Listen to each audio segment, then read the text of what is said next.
What we have here is our rock solid motorsports front tubing kit for this third gen Camaro.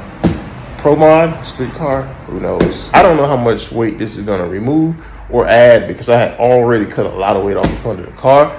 But let's see how much it weighs. So I don't know how much the box weighs, but I'm going to just hold it. Granted, I can't weigh what I cut off of it because there's more metal that I cut off of it that I don't still have here. But I'm guessing that little bit that's over there. Let's see what that is. So this is the scale. I'm gonna step on it here. 222 pounds.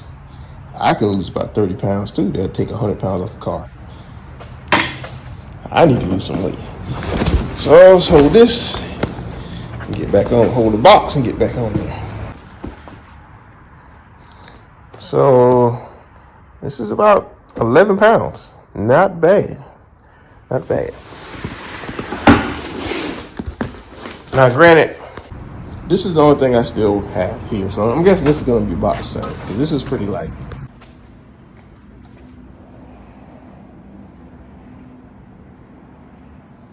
All right. So I definitely think we're going to be saving a little weight with the box here and the material inside. It's only 3 pounds more than just what I cut off the front of that. Now, mind you, I had already cut my radiator bracket off. And that's already gone. I got rid of that when it came in. So we're going to be saving a little bit on the front. So what we have here is the instruction manual. So you can go to rocksolidmotorsports.com and look up 9802 Camaro front end tubing kit. And if you scroll down on there, you should be able to see a link that it'll tell you all the fabrication instructions. So let's go through this real quick. When you first see the page, you know it'll tell you everything, everything that comes in the kit and everything to take the fenders off, the bumper off to get it stripped down so you can start taking your measurements and cutting. So the first area that's going to be able to cut is easy. You just go right down the strut line, as you see right here, right? That's going to be your first marking area. Now, the next area that you're going to have to cut may be a little bit more difficult. It was for me because I had already notched my frame, so I just kind of had to guesstimate a little bit. But you see this little notch here, you want to measure about 1.5 inches in front of that, and then cut right there. And even on the other side, according to the power steering.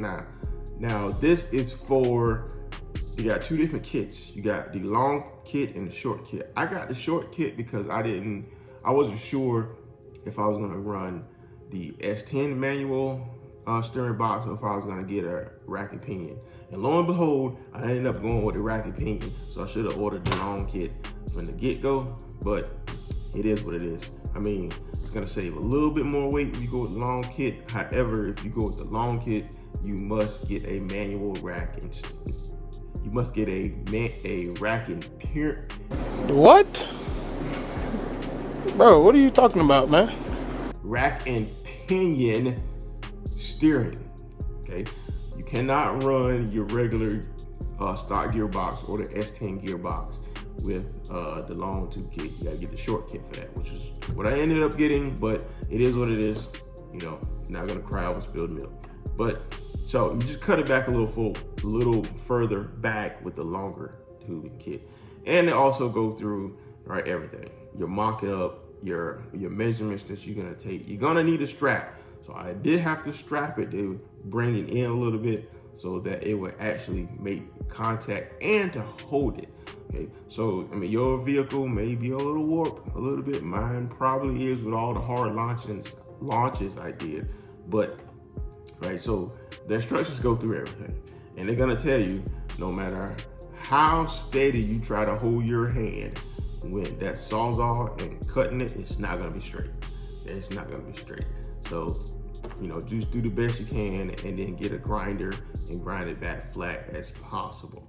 Okay.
It's still a street car now. That's a lot missing off the front. Yeah. Is it still a street car? And again, I'm probably going to remove these bars here, like the one right there, and this one, and actually weld a one that curves down this way. All right, now if I could get one that curves already, I could have just made my own here. All right, so it's gonna be interesting welding that plate. It's gonna be interesting welding that plate on there. So I gotta turn the amps down there so it don't burn through it. It's not that thick, right? And I'm probably gonna have to either weld a piece right here,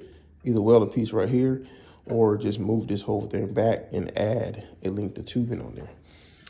Cause, all right, boys, so I got these pretty much welded in. They came out pretty good. Other than I burned the crap out of them. My amperage was probably a little bit too high on them. The weld pool isn't bad, but then my amperage is just way too high. I need to turn it down.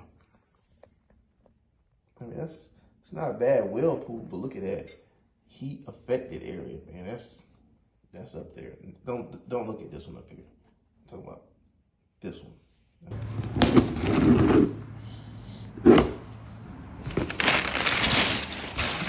All right, man. So that is good.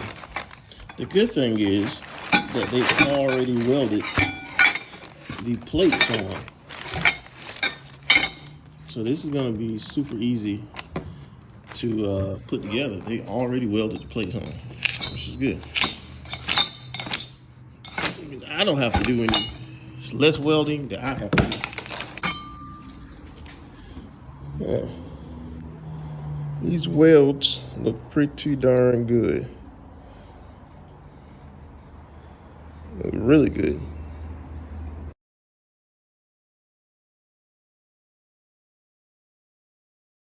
All right, guys, first one is tacked in place. She started to look like a pro mod, I suppose. Nah.